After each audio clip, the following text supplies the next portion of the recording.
Good afternoon, everybody. Welcome to those of you joining us here in the Bullpen Theater. Also welcome to those of you joining us on Facebook Live as our 2022 author series continues here at the Baseball Hall of Fame. My name is Bruce Marcus and I work in the education department. It's my pleasure to interview many of the authors that we bring in during the course of the summer. Today's author has done a terrific book, and before I tell you about the book and actually tell you his name, I'm kind of surprised nobody has come up to me and said, "Hey, I hear you're having Hall of Famer Luke Epplin coming." That would be a neat trick, considering that Luke left us many years ago. Do you ever get this? This is our actual author, Luke Epplin, who has written this book, Our Team, The Epic Story of Four Men and the World Series That Changed Baseball. We're going to be talking about Larry Doby, Satchel Paige, Bob Feller, and Bill Veeck. We do want to welcome Luke. Do you ever get the Luke Epplin thing? Does that anybody ever bring that up? I would say that it's 75% Star Wars and maybe 25% Luke Epplin. Okay. Those people are the best. Well, we want to welcome you. This is not the first time we've talked. We did a virtual program with you in 2021. When your book first came out. It has drawn a number of rave reviews, lots of critical praise. So please join me in welcoming Luke Epplin to the Baseball Hall of Fame. Interesting, the cover right off the bat, you can see there's a picture of Satchel Paige on the left, Larry Doby on the right, and then a team picture of the 1948 Cleveland Indians. I see this cover, and before we get into really the heart of the book, it kind of reminds me of baseball card images. Was that done intentionally? That was done intentionally. We looked at sort of images of like 1948, 1949 Bowmans, things like that, and then we wanted to put the two African-American pioneers in the front and center, but we also liked how baseball cards back then used to sometimes have the entire team, and it would just say like Cardinals or Senators or something like that. So then we put the team below it as sort of a symbol of that. And so the designer, I don't think had ever seen a baseball card before, but he did a great job. Yeah. The publisher is Flatiron Books out of New York. They have done a very nice job producing your work here. I want to talk about all these key members of this 1948 Indians team. But before we get to that, the motivation for writing the book in the first place. When did it begin? Why did it begin? So I'm not from Cleveland. I'm not a Cleveland Indians / Guardians fan. I am from St. Louis. I'm a huge St. Louis Cardinals fan. I see we got some Cardinal members right here, which is awesome. My dad who's actually in the audience. He's right over there with the other Cardinal gear on. So, my dad is probably the biggest baseball fan that I know. He carries around portable radios with him wherever he goes, listening to the Cardinal game. So I grew up having sort of Jack Buck as the sort of background noise of my childhood, which was really a wonderful thing to do. So I was a Cardinals fan, but my grandpa, his father, was a fan of the St. Louis Browns. In case people don't know, St. Louis, before the mid-1950s, had two baseball teams, the St. Louis Cardinals, who were usually pretty good, and St. Louis Browns, who were uniformly terrible. My grandpa was an odd man in that he liked the Browns, and so I grew up sort of knowing more about the Browns than a lot of people my age, because the Browns were like decades after I was born. And anybody who knows anything about the Browns knows that the last owner of the team was Bill Veeck. He was a sort of legendarily promotional owner. He did some wild sorts of things, including bringing a little person to the plate, having fans managed from the grandstands, destroying bunches of disco records on the field, which not all of his ideas were good. And so I thought to myself that this is a character who was just larger than life, energetic, did some wild things, sort of invented the promotional game that we now know baseball events to be like. And so I thought he's the perfect character for a book. And so I originally set out to write a book about Veeck and the Browns. And it was only while researching Veeck that I went back to his earlier tenure as owner of the Indians. He owned the Indians before the Browns, 1946 and 1949. That I really saw that he was the first owner to integrate the American League. And I, a huge baseball fan, grew up listening to baseball all the time, really didn't know much about that. I knew Larry Doby as the answer to a trivia question, who is the second black player in Major League Baseball, but I didn't know much of that beyond him. And so I thought, well, it's not the most important thing that Bill Veeck did was not inventing all these promotions and fireworks and all these other sorts of things that he innovated. It was the fact that he was on the forefront of integration. And if I didn't know that story, I assume that many other people didn't know that story. So that's when I shifted course and went into the Indians part of his biography. And it all, of course, ties together very nicely. Now, I want to spend quite a bit of time on Dobey. This is the 75th anniversary of his Major League debut. And while he was second to Jackie Robinson, he seems to run a distant second in terms of publicity, attention, recognition, all of which he deserves. He went through many of the same things, obstacles that Jackie faced, but not enough people talk about it. We'll try to change that a little bit today. He was a second baseman with the Newark Eagles, drew the interest of Bill Veeck. What specifically about Dobey did Veeck say, this is the guy, he's my Jackie Robinson?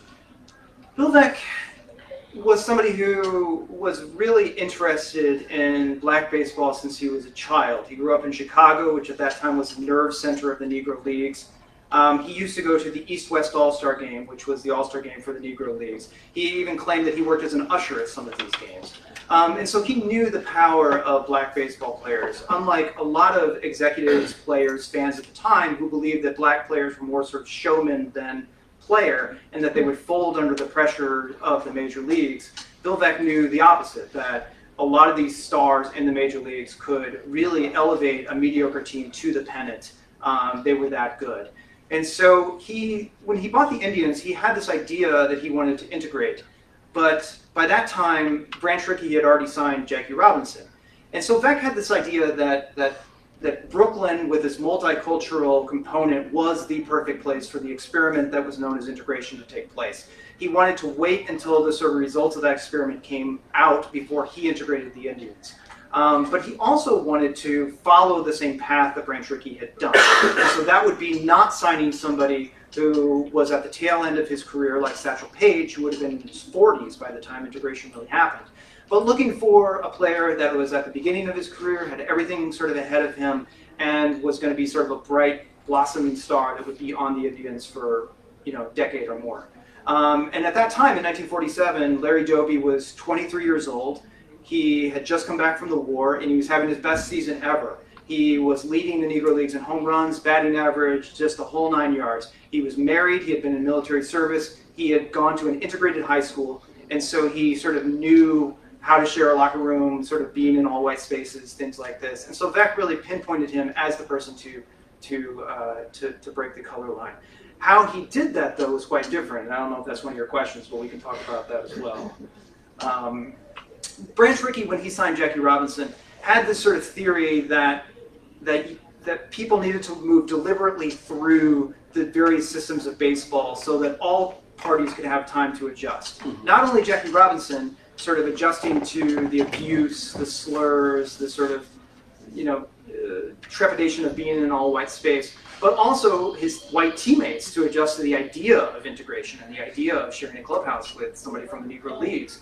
And so when he signed Jackie Robinson in October of 1945, he took Robinson to one spring training with the Dodgers, sent him to the minor leagues for an entire year, then went to another spring training with the Dodgers. So by the time Jackie Robinson debuted on the Brooklyn Dodgers in 1947, he'd already been in the Dodger system for 18 months. And he'd proven his worth in the minor leagues and sort of showed that he had what it took. And so by the time he integrates, there's this sort of, everybody sort of had time to adjust to it. Bill Veeck was kind of true to his more spontaneous, maverick, sort of, some might say reckless character. He thought that put too much pressure on the black player to go through all of that. He thought that you could just take somebody from the Negro Leagues, throw them into the Major League fire, and it might sort of have a slight sort of adjustment period for 2 weeks or something like that, but then everybody would sort of get used to it, and he trusted that the Negro League player would succeed and everybody would see how great he was. So that's exactly what he did with Larry Doby. Larry Doby was on the Newark Eagles. He played one game on July 4th, 1947, boarded a train that night in Newark, went overnight to Chicago where the Indians were playing the White Sox, and the very next day he was in an Indians uniform. In other words, he went overnight, literally, less than 24 hours from the Negro Leagues to the Major Leagues. The shock was so great to Larry Doby's system that he said the first 10 times or so he came up to bat in the major leagues, he could not stop his teeth from chattering. And it was kind of it was perhaps not the smartest strategy that Veeck had, because then all the white sort of teammates were like, well, how come I had to go through the minor leagues and Larry Doby didn't? There were a lot of teammates from the South who didn't want anything to do with Dobey, refused to shake his hand, wouldn't sort of give him the time of day, wouldn't even use the bathroom if Larry Doby had used a stall at some point. And so all of these sorts of things, in addition to the fact that Larry Doby often could not stay in the same hotel as the Indians, could not eat in the same places, was just sort of alone and isolated and things like this, was such a burden on Dobey that he batted less than 200 in his first year in the majors and looked nothing like a Hall of Famer, even a regular player in major leagues. And Bill Veeck, after the season, had to concede that his strategy was unsound and that brand trickies was the better way to do it. How much of the struggles that Dobey went through in 1947 were a product of some of this bigotry that you mentioned, not being able to go into certain hotels, restaurants, some of the maybe poor attitudes from some of the other players? How much of it was that, and how much of it was that he was just still very young and just perhaps not experienced enough, needed a little bit of time at AA or AAA? I certainly think that he could have benefited from the minor leagues. I think that there was a telling incident that happened in Dobey's second game in the majors. So in Dobey's first game, he gets off the train, he signs his contract, and just immediately puts on a uniform and goes into the Indians clubhouse. He only pinch hits that day, he strikes out. But then the next day there was a doubleheader. This was again the Indians versus the White Sox. This would have been July 6, 1947. Lou Boudreau, who was the player manager of the Indians at the time, announces that Larry Doby is going to start at first base in the second game. At that time, the Indians carried two first basemen. Both of them were sort of marginal major leaguers. One was named Les Fleming. He was in his 30s. He was barely holding on to his roster spot. The other was named Eddie Robinson. He was in his mid-20s. He'd been through the minors in 7 different seasons. He'd been to the war. This was his chance. He had to stick in the majors if he was going to make it. And it was one thing for Eddie Robinson to sit if Les Fleming was going to take over for him for a day. It was another thing for him to sit if a player just called up from the Negro Leagues was going to come up to him. Eddie Robinson is from Texas. I did interview him, and he mentioned that he was a Texas boy, and with all the attitudes that carried at that time. And so whenever Lou Boudreau announced that Larry Doby was going to start for him, Eddie Robinson immediately not only refused to dress, but quit the team and said, I am leaving the Indians. And so he went down into the clubhouse, refused to come out, and it took Bill McKechnie, who was an assistant coach on the Indians at that time, to come down to him and say, Eddie, I know why you're doing this, but everybody is going to think that you did this because you don't want to play with a black person. That's going to follow you for the rest of your life. And Eddie Robinson lived to 100, so that's a long life. And so Eddie kind of thought about that for a while. He comes up into the clubhouse in maybe the 6th or the 7th inning, and all the Indians players pat him on the back. Larry Doby has a good game that game. He gets a hit, he makes some pretty good plays in the field, he looks fine. But Lou Boudreau recognizes that putting Larry Doby into the starting lineup like that, where a white player will have to sit for him, could risk a mutiny on the team. Like, you see the papers the next day, all the sports writers line up behind Eddie Robinson and say, when is Eddie Robinson going to catch a break? It's too bad that Larry Doby had to take the place of Eddie Robinson, who must feel like the world was against him. And so the message is being sent. Lou Boudreau told the press beforehand that I'm going to be starting Larry Doby at first base throughout the year so he can get plenty of playing time.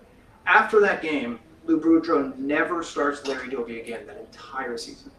And so it is sort of this idea that Larry Doby, perhaps he could have benefited more from the minor leagues. Perhaps he was too young to be where he was. But I think also he just never got regular reps in the majors. He only comes in as a pinch hitter, and he's not used to pinch hitting.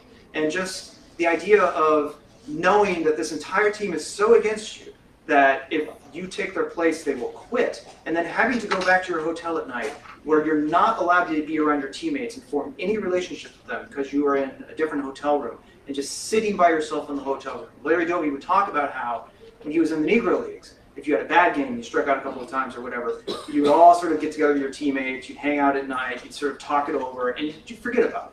But Larry Doby stewed in it whenever he was there, which sort of made it much more difficult for him to get away from that, those errors, the strikeouts or whatever, and get away from, you know, the abuse that he was getting. It was extreme loneliness, and he talked about how he really wanted another black player on the team so that he could share that feeling, or so that somebody could understand what he was going through.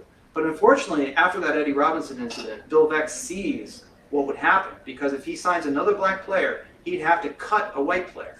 And so Veeck immediately says, well, I think we're just going to wait to see what happens with Dobey after that. And so Dobey goes through that entire rest of the 1947 season alone. And unfortunately, Jackie Robinson has a really great season that year. Wins Rookie of the Year, goes to the World Series. The press is following his every move. The press kind of tires of Larry Doby in 1947. He's not playing, he's not doing much, he doesn't look like a major leaguer. They kind of abandoned him. And so he's doing it much more in the shadows of Robinson, overlooked from the beginning of his career. We know that Jackie Robinson faced epithets from fans, from opposing players, managers like Ben Chapman. We know that he received death threats. Branch Rickey received death threats as well. All of that, I assume, happened to Larry Doby, just wasn't publicized. It really wasn't. I mean, Dobey gave an interview to Ebony magazine in the 70s where he said, you know, everybody sort of lauds Jackie Robinson for being the first, but everything that he did, I had to put up with, and perhaps even worse because the press wasn't spotlighted on me. It was the same stuff that he had to deal with, but there was this, you know, kind of a narrative form that you needed sort of this heroic pioneer to sort of open up the league, and then the sort of people that came after him sort of could go in his footsteps. But at that time, the National League and the American League were just completely separate. They only faced each other in exhibition games in the World Series. And so Larry Doby, it really was like he was just integrating a completely different league. Yeah. And in some ways, the American League was even worse because that was considered to be the more stately league. And so a lot of sort of players and fans would tell Larry Doby to go to the National League where that other N-word is. And, you know, it's just the worst sort of things you can imagine, that the idea that he was polluting the American League was very strong back then. Larry Doby sort of knew that he couldn't do much. He talked a lot about sort of sliding into second and having guys just spit all their tobacco juice all over him. There was one time in St. Louis when they were playing the Browns where somebody made a crack about Dobey's wife, that they'd slept with his wife, and Dobey grabbed a bat and started climbing the fence. And his Indian teammates had to pull him off that fence. And they'd said, like, you could end integration by doing that. And so Dobey wasn't perfect. He definitely felt it, you know, quite strongly, but he had to unfortunately sort of internalize all of that without really being able to push back. He was generally a quiet, reserved, introspective man. Did that hurt him? Did that make his response more difficult than Jackie? Jackie, I think, was a little more outgoing. Jackie was outgoing. Jackie Robinson sort of ran hot, and Larry Doby sort of stayed cool. He did not like being interviewed. I think I say in the book that he sort of approached interviews like a patient settling into a dentist chair. Like, he just didn't, it wasn't his thing to do. And I think, you know, out of all the four players that I write about, Satchel Paige, Bill Veeck, Bob Feller, those three guys all wrote more than one autobiography. They really used their narrative as a form of currency that they told over and over and over again. They understood the way that you could use the press to further your ends, to get what you wanted. Larry Doby never wrote his autobiography, which is shocking. He was the second black player in Major League Baseball, but he really didn't. He was the hardest person to research because he didn't say hardly anything. But whenever he did open up, if you caught him sort of at an unguarded moment, the honesty was so on the surface that it almost sort of broke your heart. And it was like finding gold. And I would just sort of rejoice whenever I got a great quote from Dobey in the archives. And so unfortunately, his sort of tendency was to burrow inward. And so whenever he did have slights from his teammates and something like that, he didn't joke with them or try to, you know, really ingratiate himself with his teammates through either humor or, I'm not sure, just trying to be one of the people. Like Satchel Paige. Satchel Paige, when he came up to the Indians, would joke around with his teammates, play practical pranks, just kind of, say funny things like that. Larry Doby was quite quiet, and so I think that the Indians just either backed off of him or didn't include him in the sort of clubhouse culture. So he always felt quite separate from everyone else. Dobey had such a rough time, he could have quit. He could have said to Bill Veeck, send me back to Newark, it's safer there. But he didn't. He went to spring training with the team. He was converted into center field full time.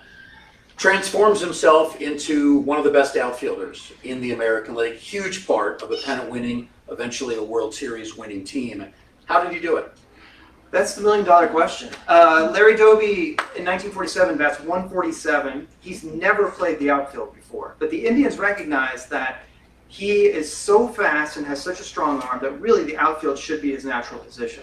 So one of the coaches comes up to him in the offseason and says, Larry, the only way you're going to make the team next year is if you convert yourself into an outfielder. He's so green and doesn't know how to do the outfield. He goes back to New Jersey in the offseason, goes to the library and checks out books with titles like How to Play the Outfield.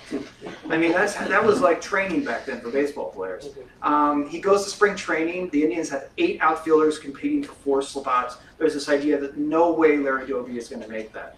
But it's just like he's just kind of flicks a switch, and he suddenly becomes the player that he was in the Negro Leagues. He sort of channels his rage and his sort of, frustrations with his situation into his play. And he's just tearing around the outfield like no other. And at all this time, Lou Boudreau, the manager, is saying he needs more seasoning. We have to send him down. But he just keeps playing at such a great pace that at the very end of spring training, Lou Boudreau says, we can't do it. We can't. And he has to convince Bill Veeck that Dobey is ready right then. And it's really the decision that saves the Indians' season. Because Larry Doby hits 301 in 1948. He raises his average 150-some points. He hits 20-some home runs. He is the factor that pushes the Indians past the Yankees and the Red Sox. The Indians had always, at that time, been a team that had been pretty good, never great, never terrible, just kind of middle of the road, never kind of getting past those powerhouse teams like the New York Yankees, the Boston Red Sox, the Detroit Tigers. They're always kind of charging out of the gate, neck and neck with those teams, and then sort of sputtering through the dog days of summer. Larry Doby and Satchel Paige later, when he gets signed in 1948, become the sort of key X factor that keeps the Indians from sputtering, because none of those other teams integrated. The Yankees, the Red Sox, they did not integrate. It was only because Doby and Paige came there and gave them that superior play that they're able to get past them into the World Series. So integration proved to be the factor that got the Indians over the hump. He's even better in the World Series. He hits 318. He's a huge factor as the Indians win the series 4-2. Hits a key home run in Game 4, and then that sets up this famous photograph of him essentially being embraced by a white pitcher for the Indians, Steve Gromick. Yeah, so the World Series, they play the Boston Braves. The Indians barely make it into the World Series. With 2 weeks to go in the 1948 season, the Indians, Yankees, and Red Sox have identical records. The Indians and the Red Sox end up tied at the end of the 1948 season. They have to travel to Boston for a 1-game winner-take-all playoff. That was just some rule they made up, I guess. I don't know. Baseball was strange back then. And the Indians end up winning, making it into the World Series. And they're facing the Boston Braves. These are the Braves of Johnny Sain and Warren Spahn. So it's Spahn and Sain and Brave for Rain. They had sort of 2 amazing ace pitchers. And Sain wins the first game. Spahn loses the second. The third game, the Indians win. The fourth game, Lou Boudreau gambles and says, instead of facing Bob Feller and Johnny Sain faced each other in the first game. Sain beat him 1-0. It was an incredible pitcher's duel. And then Boudreau says in Game 4, we're up 2-1. I'm not going to put Feller in here against Sain, because if Sain again beats us 1-0, we'll have wasted 2 Feller starts. So he starts a guy named Steve Gromick. Steve Gromick had never really been sort of in a star at that point. He'd been a middle of the road starter. He hadn't really thrown in 3 weeks, and he was not expected to pitch a World Series game. Boudreau suddenly gives him the ball, and Gromick out throws the game of his life. Just holds the Braves to 1 run. But Sane is incredible as well. The score is tied 1-1. Dobey comes up, I think in the 4th or the 5th inning, hits a long home run off of Johnny Sane, and it proves to be the run that gives Gromek the win. Gromek is so thankful for basically having this win that in the locker room afterwards, he spots Larry Doby, the person who gave him that win, throws his arms around him in this sort of spontaneous display of emotion. And very luckily, there was a lot of sort of newspaper photographers in the locker room. They catch pictures of this, and these two men, one white, one black, are cheek to cheek, just totally enraptured at that point. And that photo went out across the country the next day. It was a really rare sight in 1948 to see a black man and a white man in such sort of, euphoric embrace. And the African American newspapers in particular really recognized the power of that photo, the fact that Dobey was being embraced by his teammates by showing that he belonged there and that he could take them to new levels. And I think the most heartbreaking thing, for me at least, was when Larry Doby was later asked about that photo. He said, "That picture means so much to me because it was the first time in the major leagues that someone showed their feelings for me." Mm. And so really, he goes sort of 18 months, and that's the first time he feels like he's finally made it onto the team. Somebody spontaneously went over to him and showed emotion to him. And so it took really that long for Dobey to be accepted. And this wasn't staged by Gromek. He didn't necessarily know that it was going to be photographed. This was genuine, right? Gromek said that he went back to Michigan. He was from a suburb of Detroit. And he was in a bar. A bunch of people wouldn't talk to him. And so he goes up to the bartender and he goes, "Hey, what's going on here? What's up with these guys?" And they're like, "What's that picture, Steve? Man, what's going on? Did you have to put your cheek to his? Did you have to do this?" And Steve Gromek said, "Look, he gave me the win that day. If he pulled down his pants, I'd kissed his butt." So for Gromek, he, just the idea of just the emotion of having that, and Larry Doby giving that to him, beating Johnny Sane, was, he was lost in the moment. Your sense that other players on the team, did they maybe start to embrace Doby more after that? There was always a contingent of players on the Indians who did embrace Doby, led by Joe Gordon, the great second baseman, who was an MVP. He was in his late 30s. He sort of had been around long enough to embrace, to know that he didn't have to worry about what other people thought of him. Jim Hegan, Bob Lemon, these were other people who really embraced Doby. But in terms of whether or not that made a difference, it looked like it was going to make a difference. Because Larry Doby he was the key factor for the Indians. He led all batters of 318 in the World Series. You take Larry Doby off that team, the Indians get beat by the Braves. So you would assume, yes, this would have been the acceptance. Larry Doby goes into the 1949 season, a year after being a hero.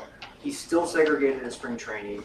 He still cannot stay with the Indians on the road, different places. He goes to Paterson, New Jersey, where he is born and lived. And he took the $6,000 that each Indian player got for winning the World Series, and he's like, "I'm going to buy my first house. Nobody will sell me. You can't buy a house."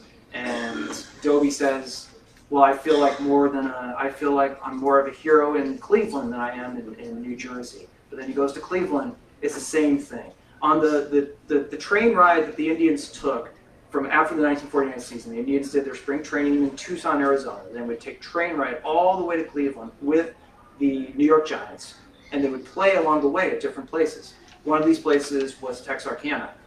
They play there. Larry Doby's in the outfield. The fans are pelting him with glass bottles, so much so that Lou Boudreau has to come out and pull him because they won't stop. And so Doby can't even play that game. And so it's whatever we sort of think that this home run made a difference, it did in the moment, but the sort of systemic stuff was still there. Yeah, it didn't last in terms of really transforming the situation. Yeah. Now, another great former Negro Leagues player happens to join the Indians in '48, 1 year after Dobey joins them, the great Satchel Paige. How did his acquisition come about? Bill Veeck had been circling Satchel Paige for a long time. Bill Veeck claimed in 1934 whenever Veeck was around 19. He was in Los Angeles, and he saw Satchel Paige face Dizzy Dean at Wrigley Field. Wrigley Field was called that in Los Angeles as well. And that Dizzy Dean and Paige went the distance. Paige struck out 17 batters that time and beat Dizzy Dean 1-0 in 12. And Veeck thought to himself, what I wouldn't do to sign that guy. And so he had his eyes on Paige for a lot. There's sort of Bill Veeck had this idea during the wartime of buying the Philadelphia Phillies and stocking the roster with Negro League players, because so many of the great players, Bob Feller, Hank Greenberg, had already gone to the war. And so Veeck thought, well, how can you win a pennant if you can't find good players? You take them from the Negro Leagues. And so he wanted to do that, but was apparently thwarted by the commissioner of baseball. It's kind of hazy. We're not exactly sure what happened. But Satchel Paige was at front and center right there. And so Veeck had this idea throughout the time that he was going to sign him. He's worried when he buys the Indians because he's doing all of these crazy stunts. Bill Veeck hires coaches to be in clowns to be in the coaching box. He hires baseball stuntmen who would sort of tool around the outfield before games and catch baseballs in a Jeep, or like hang upside down by their ankles and hit baseballs. And he's just sort of doing all these wild sort of things. And he's worried that if he signs Satchel Paige, who's in his 40s at this time, an age whenever most people have retired, that this would be considered just another stunt. And he was dead serious about integration. He did not want to make it seem that this was just another promotional thing he was doing. So he's always sort of cautious about signing Satchel Paige. But as the 1948 season opens, the Indians charge out of the gate, and they're just leading the league. They're sort of first in the league. But Bob Feller, the great Indians ace, is having a mediocre season. He's below 500 at the All-Star break. So Veeck knows we need pitching. Where are we going to get it? And so he really does kind of look at the Negro Leagues and said, it's finally time to sign Satchel Paige. So they bring in Paige for a workout. This is at the old Cleveland Stadium. This is an off day. Lou Boudreau gets called to the stadium. He sees Satchel Paige there, 42 years old. Lou Boudreau was 29. And he looks at him, he's like, no. He's like, no, this is too far, can't, this is, I'll go along with the fireworks and all that other stuff, but no, not this. But he doesn't believe it. And so Paige has a tryout, if you can imagine that, Satchel Paige trying out at age 42. So what he does is he leans into his legend. He pulls out a handkerchief from his pocket, folds it up, tells Lou Boudreau, just put this anywhere you want to on home plate. Boudreau puts it on the outside corner. Paige throws pitch after pitch after pitch after it. Moves it over the inside corner, pitch after pitch. Lou Boudreau grabs the bat. Now this is the year whenever Lou Boudreau wins the MVP. Bats 350 something. Tries to hit against Satchel Paige, kind of bloops a couple of things, slaps a few grounders, nothing really much. Then he throws down the bat and tells Bill Veeck, sign him. And so that's kind of, Paige worked his magic there. And then it was just a frenzy. From 1948 season, everybody wanted to see Satchel Paige pitch. This would have been like Paul Bunyan coming into the league. He at that time was a mythic figure. So it had a tangible impact on their attendance. Absolutely. Whenever Satchel Paige pitched, the first game that it was announced Satchel Paige was pitching, one guy said that he had tickets, he had just thousands of tickets that he was trying to sell at his booth. And as soon as Satchel Paige was announced pitching, the line just went around the block. Whenever Satchel Paige went to Chicago to pitch against the White Sox, so many people came in to see Satchel Paige pitch without tickets that they literally tore out the turnstiles. They just picked them up out the ground, tore them out. Comiskey Park at that time held about 50,000 people. There was estimates that 75,000 were in there. Bill Veeck would later say that there wasn't a single inch of Comiskey Park that wasn't covered with sweating flesh. And Satchel Paige pitched a shutout that day. And so there was just, it was a bonanza whenever Satchel Paige pitched. People could not get enough of him. And unlike Larry Doby, who was given a lecture by Bill Veeck, that you are not to talk back to the umpires, you are not to talk to the fans, you certainly cannot talk to any female fans. You are not to, you're to compose yourself with dignity and all this sort of stuff. This idea that if these black pioneers sort of behave themselves in ways that the white audiences did not like, that it could jeopardize integration. Satchel Paige was not given that talk. He missed trains, he missed buses, he did wind-ups, Larry. He would sort of wind his arm around like a car jack. He just kind of, he did his own thing. and fans could not get enough of it. He was one of these people that would just get people on their feet simply by walking onto the field.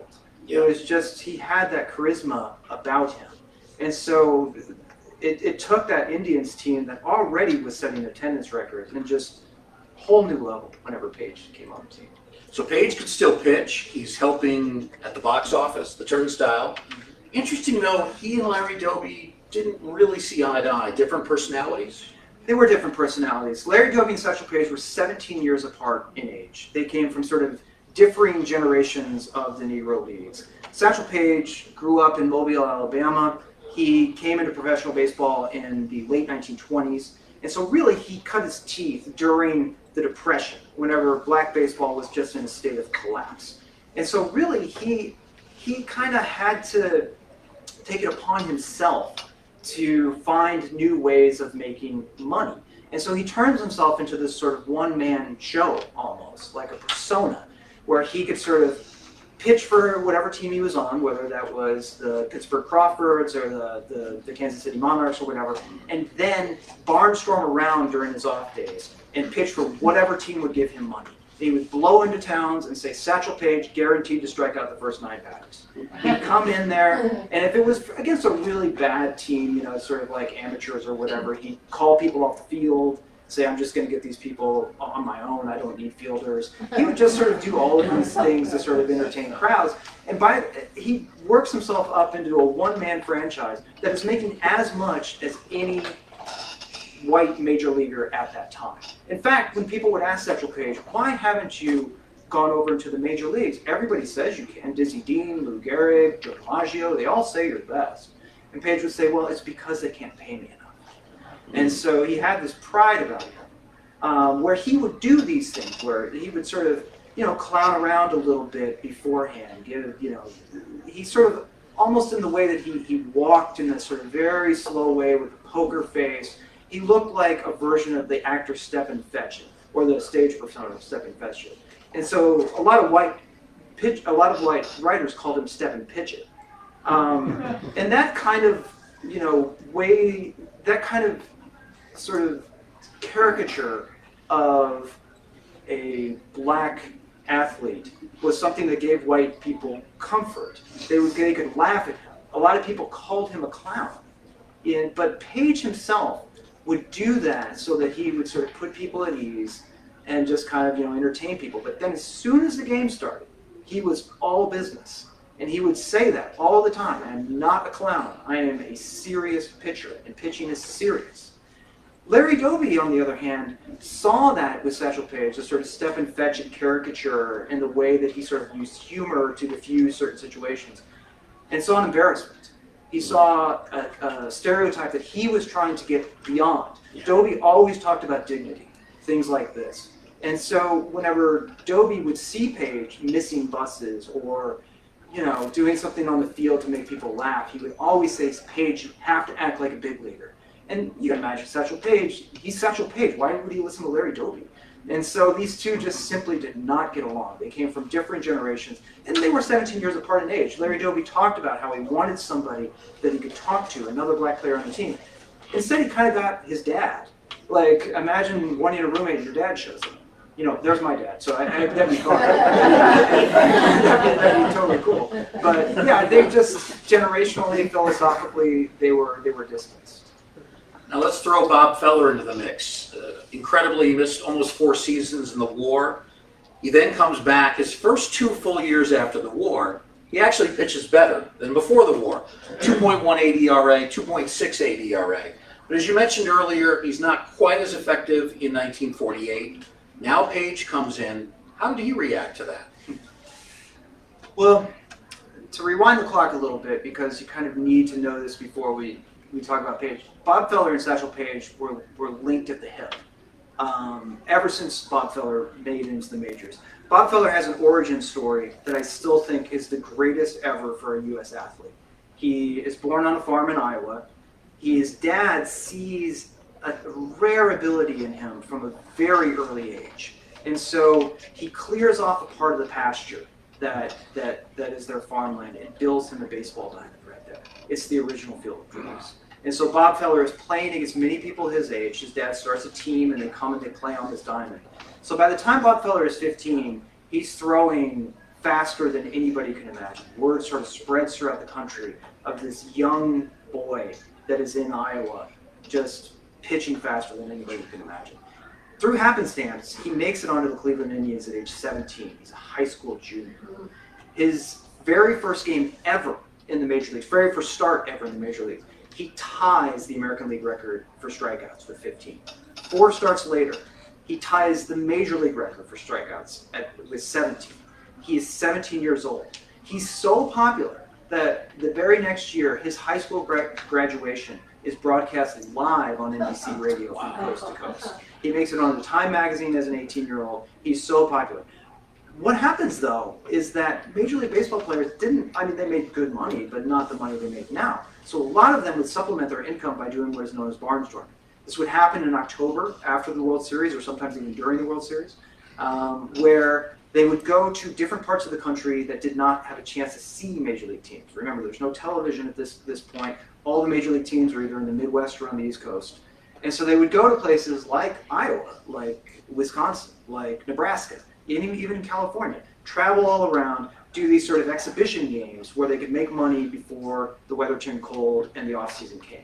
And so they could do things in these exhibition games that they couldn't do in a Major League stadium. Namely, they could play against black players. And so often, all white Major League clubs would play against all black Negro League clubs. And they would sort of seek out players from the Negro Leagues that they knew of, had heard of, and that they knew could draw black fans to the stadium. None more than Satchel Paige. And so Bob Feller and Satchel Paige face each other for the first time when Bob Feller is 17 years old. And they face each other in Iowa, and it's just a tremendous sellout. Everybody comes to see them. They pitch 3 innings each. I think Feller strikes out 8 and Paige strikes out 7 in 3 innings. It's 0-0 by the time they depart. And so they think to themselves, there's something here. And so during the off season, they seek out each other all the time. You take the best white pitcher, the best black pitcher, you advertise that. Feller versus Paige. And so Bob Feller, when he comes back from the war, has missed not only 4 years of Major League Baseball, he's missed 4 years of Major League Baseball salary. And so he says, how can I make that money back? And so all these sort of barnstorming tours are done by promoters, advertisers, things like that. Feller's like, I'm not going to use any of that. I'm going to do it all on my own. He rents 2 airplanes, one for the white team, one for the black team. He contracts not little minor league stadiums, big major league stadiums. He's going to do 30 days starting in Boston, ending in California, coast to coast, 35 games in 30 days. They were going to play double headers in I think they played in Youngstown in the afternoon, skedaddled to Cleveland, played there. They just sort of did this wild tour. Feller invested all of his own money in this. And so he was thinking to himself, if this flops, I could go bankrupt. How can I make sure that this doesn't flop? Satchel Paige has to be on the tour, and we have to pitch every day. So in October of 1946, Bob Feller and Satchel Paige face each other 30-some times, every single day. Bob Feller, Satchel Paige. So many white fans come out, so many black fans comes out. Feller makes something like, I don't know, $250,000 on that tour alone. And so at that time, Bob Feller was the richest athlete, basically probably in the world, I would say. And he's the very first athlete ever to incorporate himself because he needed to do that in case injuries happened on that tour because he was doing it on his own. So he becomes the sort of the sort of model of the entrepreneurial athlete that we still see today. Michael Jordan, I would say, is the biggest example, but back then Paige and Feller were sort of the gold standard for those two. So by the time Paige makes the team, he had already barnstormed with Feller for a dozen years. And it is just incredible stroke of coincidence that they end up being on the same team in the major leagues. And the other stroke of luck is that Satchel Paige makes it to the majors because Bob Feller is struggling. If Bob Feller had had a normal season in 1948 where he wins 20-some games and has his normal number of strikeouts, Bill Veeck might not have felt such urgency to bring Satchel Paige onto the team. But because Bob Feller is struggling, Satchel Paige comes onto the Indians. So these two, their careers are just completely aligned. They were not exactly friends. Bob Feller said some very questionable things about black players. He really did see them through the prism of his own story. He had a hard time seeing the systemic barriers that kept him out of the league. So he would often repeat things like, well, some of them are good, some of them are fast, some of them can throw well, but they don't all combine the qualities of a major leaguer. And so when people would ask, does that include Satchel Paige? He said, that does include Satchel Paige. He had this thing where he really helped black ball players through these tours because so many people would come out to see these ball players. And Paige would often beat Feller. So they would see that how great Satchel Paige was. He could beat Bob Feller. But then he would sort of downgrade that through his talk with them. So it wasn't like Paige and Feller were good friends. I would say they were more business associates at that time. So whenever Paige made the team, they were friendly. Do you think Paige resented that, or he brushed it aside? Hard to say. It's hard to say. I think that Jackie Robinson resented it more. Jackie Robinson and Bob Feller had a lifelong feud. Right. Satchel Paige was in his own stratosphere. I'm not sure it really affected him. Yeah. He saw it as a business opportunity. Absolutely. Yeah. Bob Feller and Satchel Paige were just extremely entrepreneurial minded. And I think that they saw that in each other, more so than being just great pitchers of their time. They saw that business instinct. And that's really where I think they bonded. You've talked about Bill Veeck at various times. Let's talk our last few minutes about him specifically. He's the architect of that 48 team. We know him for all the crazy stunts, people dressed as Martians, fans calling out managerial decisions, using placards, all sorts of craziness. Putting all of that aside, what made him such a great owner? Well, I think that you can put all that stuff in there, the fireworks, he would give away livestock, he would, just do wild sorts of things like that. That is certainly part of what made him great, because he wasn't doing it just to shock you. His idea was that at that time, a lot of people that went to baseball games were people that loved baseball. And there wasn't a lot of other entertainment to get people invested in the game. The stadiums were sometimes pretty dingy. And so it was really catering just to the fans. And there wasn't a lot of sort of interesting promotional and marketing things to get other people out. And so Bill Veeck had this idea that if you gave people sort of sideshow entertainment, that it wasn't going to detract from the field, but these two things could coexist and sort of feed off of each other. So you would have the same people that are coming to see the baseball, but then you would have their families coming with them because they wanted to see the fireworks, they wanted to see the Martians, or they wanted to see whatever Bill Veeck was doing. And then they would be forced to sit through a baseball game. And so they could sort of then say to themselves, oh, I see, baseball's kind of interesting. And so it could generate a much bigger fan base that went beyond just the hardcore fans. And he was right. He not only broke attendance records in Cleveland, but everything that he sort of was doing is now standard for not only baseball, but sporting events in general. Anytime you see a t-shirt t-shirt cannon, or giveaways, bobbleheads, whatever at baseball events, you should think about Bill Veeck. But that's not the only thing he did. He had an incredible baseball mind. He took the Indians, who were a sixth-place team in 1946 when he bought them, built them into a pennant within a year and a half. And he did that through shrewd trades, through sort of being open to opportunities as they came along. Bob Lemon was an outfielder. It was told that he could absolutely pitch if they gave him a chance. Bill Veeck said, do it, see what happens. Yeah. Bill Veeck was open to integration from the Negro Leagues. He was really sort of somebody who could see opportunities where others either weren't looking or didn't want to look. Yeah. And so you sort of put that together, this sort of great showman figure who can excite fans and sort of figure out what people want to see and what will bring them to the ballpark with this incredible baseball mind. And it created a frenzy in Cleveland where you had a town that was 1/6 the size of New York shatter the baseball record. Just absolutely obliterated. And really, Cleveland, I don't know if it has seen anything like that since. We have a couple of minutes remaining with Luke Epplin before we head out into the atrium for the book signing. Does anyone have questions for Luke? I want to give some folks a chance. Yes, sir, right there. Could you speak to the feud between Jackie Robinson and Bob Feller? What was the basis of that? So whenever Bob Feller was barnstorming in 1945, Bob Feller comes back from the war in 1945. He had served a couple of years. He hits the last sort of months of the 1945 season, then sets out to California where he's barnstorming with Satchel Paige. Jackie Robinson is on that team with Satchel Paige. And it is not known then that Branch Rickey had already signed Jackie Robinson. And so they hadn't announced it yet. Bob Feller pitches against Jackie Robinson. Robinson, it's hard to know. If you ask Feller, he would say that I struck out Robinson every time. If you go to the box scores, Robinson was 2 for 4 then. So he got some hits off of somebody. I don't know. I think Feller's memory was a little spotty.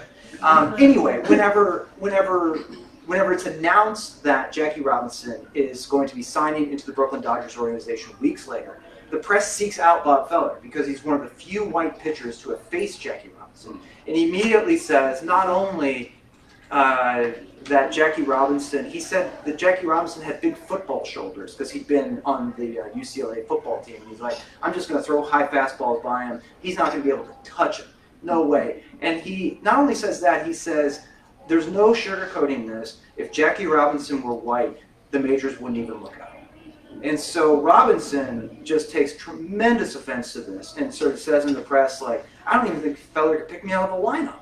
Like, what does he even know about me? And so they kind of carry this like running feud throughout their years ago. They barnstorm again in 1946 when Feller's on that tour, and apparently Robinson came into the locker room beforehand and told Feller that he wasn't giving him his fair cut of what he had been promised. And Feller calls him Bush League and says, "Get out of here! Like, you got your money."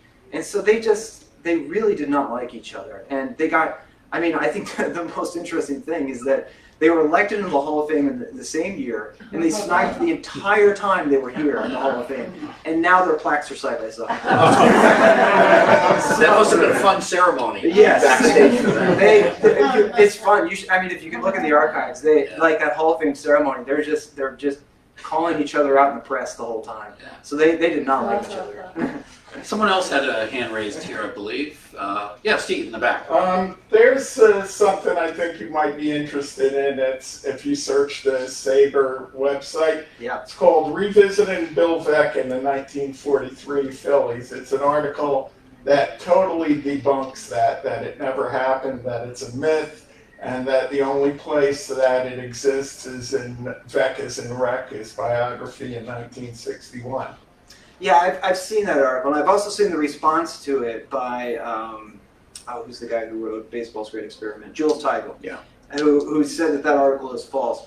That's not quite true. Bill Veeck was talking about buying the Phillies. You can go into the archives in 1942, and he gives interviews where he does talk about his interest in the Phillies. In 1947, he talks about how he wanted to buy the Phillies and put black players on it. You can see that in the Chicago Defender. And so he is mentioning this at various times in the 40s. And then as you see as it goes on into the 50s and 60s, the tale gets taller and taller and taller. So I think what happened, or at least what I concluded on this, is that Bill Veeck did have interest in the Phillies. I think that the idea was in his mind that he wanted to do this. Whether or not it got as far as he claims it got in Veeck as in Wreck, I think is a fair criticism that you could make. Bill Veeck often had this way of embellishing stories to make them either more dramatic or more interesting or something like that. He did the same thing with Larry Doby. If you read Veeck is in Wreck, he claims that Larry Doby made the Indians because the Indians went to Houston during their sort of barnstorming tour after spring training. And Larry Doby was being jeered the entire game by the Texas crowd. Then he hits this mammoth home run, just 400 and some feet, and the crowd just is like, whoa, and then they cheer him. And at that point, Veeck was like, we knew he was going to be on the team. And so I was like, oh, I can't wait to write this part. And I was looking through the archives, could not find it. And I was looking through, and I was like, wait a minute, the Indians didn't even play in Houston in 1948. You go to 1949, they play in Houston. In Dobey, in fact, you can find many articles, hits this mammoth home run. But in Veeck's mind, he sort of, like, I was trying to trace whenever that story began. And it doesn't begin in Cleveland.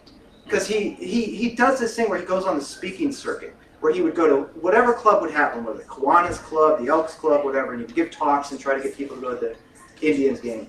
It's not until he owns the Browns in the 50s that he starts talking about this home run with Larry Doby. And I think that it just either he forgot what year it was, or it's a much better story if Larry Doby hit that home run in 1948 and then made it. And so then Veeck just put that. And unfortunately, you can see that story in all these other books about Larry Doby, but it's just not true.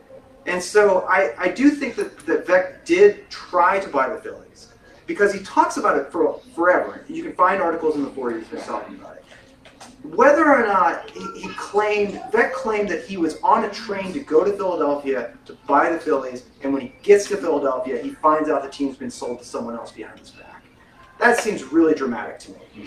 I think that Bill Veeck was making that up. I think he was one of the sort of competing people, but who knows how far it got. So. Yeah, but it came out with a really good book, though. Hey man, Veeck is in Wreck is awesome. Yeah. I mean, the one about, I can't remember the name of the book. The guy wrote the book about Veeck actually did it. Oh yeah.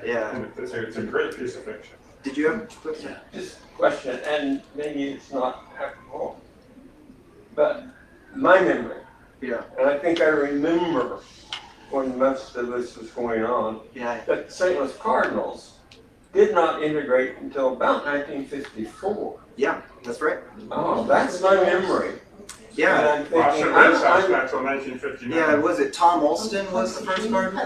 Yeah, I think I so. think that's right. And how long did it take the rest of the Major League Baseball teams to integrate? Well, it was staggered. After the Indians win the World Series, the Boston Braves owner said, we're gonna have to have black players on the team next year, because the advantage that the Indians had over them having black players was one that they couldn't sacrifice forever.